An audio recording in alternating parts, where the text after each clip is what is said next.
I don't know if you fast very much, but if you fast or if you diet or if you've just been hungry and tried reading the Bible, you probably have noticed that the Bible talks about food and drink a lot, especially if you are hungry.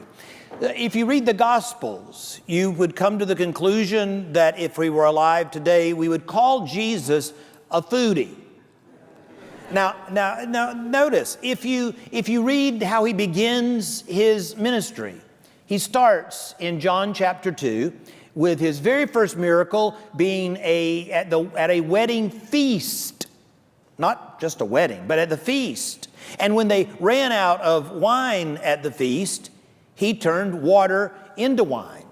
And not just any wine. He turned it into the very best wine. Because Jesus liked the best of food and drink. See? A foodie. And if you follow him all the way through the Gospels, every time you turn around, he's eating with somebody. It may be a tax collector named Zacchaeus up in the sycamore tree, or it may be a little boy with his lunch of 5 loaves and 2 fishes and 5,000 friends. Jesus is always eating. And you come to the end of his life, and one of the very last things he does, he gathers his family of choice around him, his disciples, and he throws a feast. And in fact, if you read carefully, the disciples eat and drink so much at this feast that when Jesus leads them out in the garden and asks them to pray with him, they can't stay awake. You've eaten meals like that, or maybe drunk wine like that. Jesus was a foodie. The Bible talks a lot about food. You know, the very first commandment of the Bible we usually assume is don't eat from the tree, that tree of the knowledge of good to eat. Don't eat from it and you'll be all right. But actually there are 2 commandments before that. The first one is God puts people, humans, in the garden of this earth and he sends tend to it. You see, the very oldest profession is tending to the garden. The second thing God says, before God says, don't eat of this tree, he says, behold, all the trees, all of the fruit is for you. Eat, except for that one.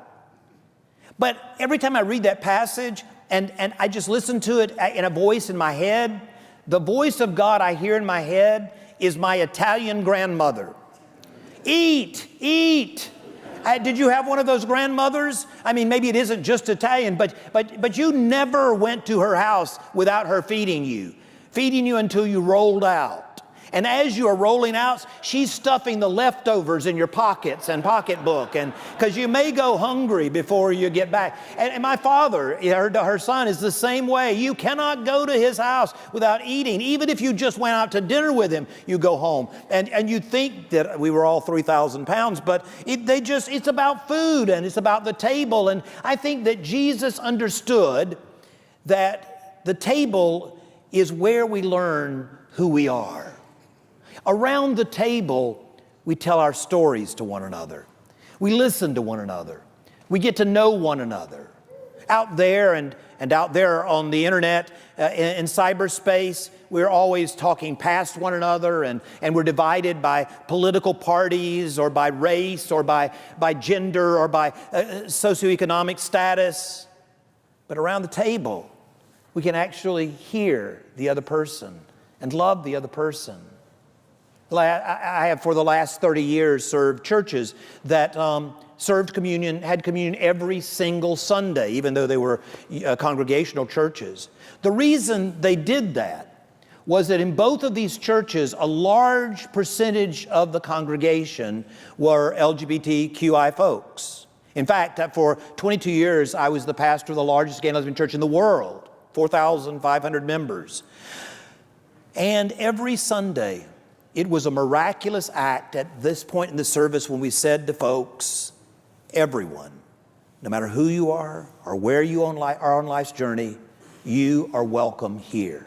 Now, this was in the 80s and 90s, and these were folks growing up in Texas who had been told by their churches they weren't welcome. They weren't welcome because of their sexuality, or they weren't welcome because of their race, or they weren't welcome because of a variety. They didn't believe right, or they didn't behave right, or whatever. They weren't welcome. And so to come to a church who says, this isn't our table, this is God's table, and to God's table, everyone is welcome, was a deeply moving thing. We served communion by intinction, and so people would come forward and they'd take a bit of bread and dip it in the cup and consume it, and I would bless them. And every Sunday, the entire time I was there, people would come forward and you'd know they would be coming for the first time. Maybe they came with family, maybe they came with friends, maybe they came with a partner, but they would get there and they would just break down and sob. I had to have my vestments cleaned every week.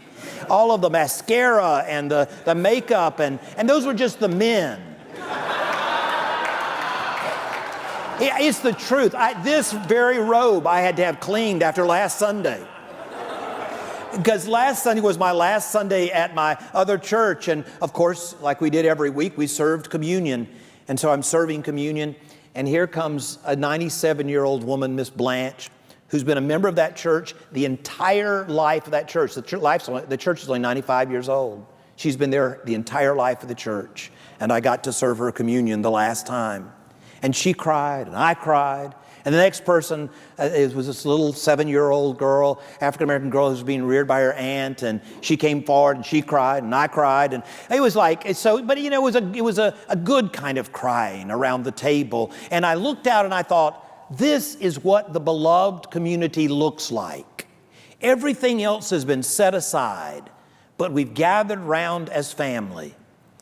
And I want to say, as I look out at you this morning, you are what the beloved community looks like. Those of you sitting in this room, those of you watching online, those who are scattered all over the world on this World Communion Sunday. This is a table that goes around the world and at which people of every color, every race, every gender, every orientation, every ethnic background, every station in life is invited today for this World Communion Sunday. It is what our faith is about. It is the tool that we have to heal the world. It is the antidote to the toxin that is endangering our planet. We gather around this table, and at the table, we can set aside the other stuff that ultimately doesn't matter and be sisters and brothers. I didn't learn this truth about the beloved community in my church growing up. I learned it at home with the women who fed me. Now, my family is not any longer, but it was pretty poor when I was little. Both my parents grew up in homes that had no indoor plumbing. They never had an indoor bathroom until they moved away, and both my parents are still living. So we never had a lot, but we always had enough. So no matter who I drug home from school or from the playground or from anywhere else, and no matter who my father brought home, my mother always had enough for everyone. The women of my family taught me what the beloved community is all about. There is room at the table for everyone. And if we can live that out, we can heal our world. And I don't know many churches that live it out more beautifully than Middle. And I'm glad to be here with you on this journey. My father, when I was growing up, was a bread man. He was a Sunbeam Bread Man. I don't know if you have Sunbeam Bread in New York, but he was a Sunbeam Bread Man. He delivered Sunbeam bread to church, to schools and restaurants and stores.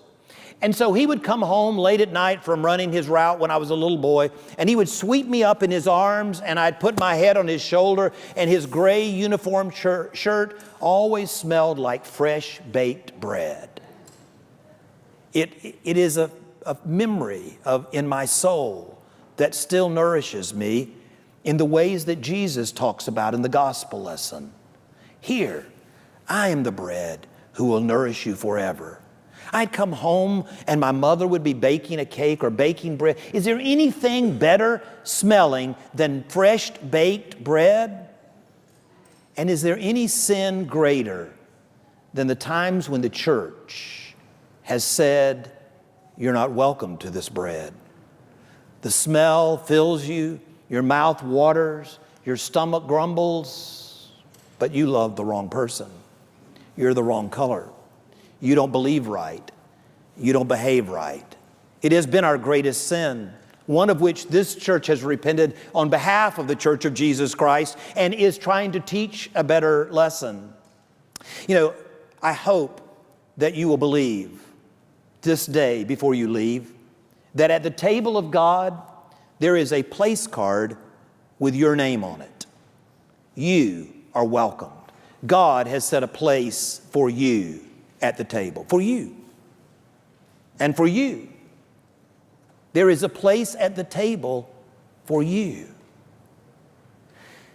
And some of you are too young to remember, but the old TV show MASH, it was a story basically about doctors in Korea that were treating soldiers who had been wounded. And there were these two soldiers who were cut-ups. And then there was a third one, Charles Emerson Winchester III, who was a little, well, snooty.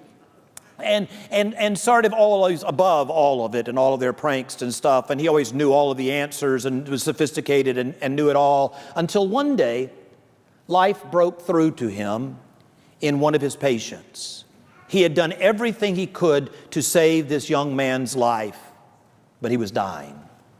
And so Charles Emerson Winchester III sat by his bed and held his hand as he died. And as he began to fade away, Dr. Winchester said to him, "Tell me what you see. I have to know what is beyond this." And the young man sadly said, "I don't see anything." And they both sat there in sadness until he said, "But I do smell bread baking." When you come to this table, you won't smell the bread or the wine, but take my word for it. Somewhere, someone is baking bread for you and waiting for you to come home again. Amen.